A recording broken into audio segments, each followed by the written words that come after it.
subsidiyaga boshlang'ich to'lov 15.200 dollar bilan chiqadigan 2 xonali 62 kvadratli uy ko'rsataman sizlarga. Mana koridori. Kirib kelganingizda o'ng qo'lda sanuzel, yonida hojatxonasi.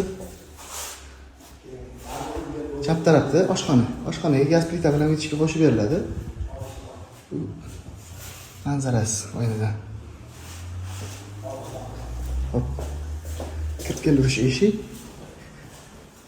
To'g'risida spalni. Spalnidan balkonga chiqsa bo'ladi. Kichkina balkon bor.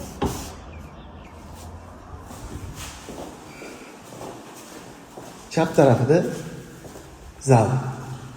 Zal ham kattagina. Eni 4 metr, bo'yi 6 metr.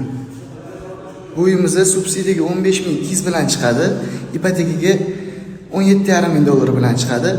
Oylik to'lovlari 6.400 ming so'm, ipotekaga subsidiyaga 5.100 ming chiqadi. Kimga kerak bo'ladigan bo'lsa, pastdagi nomerlarga telefon qilib ko'rasizlar. Kadastr hujjatlari tayyor, o'zingizlar nomeriga chiqadi kadastr.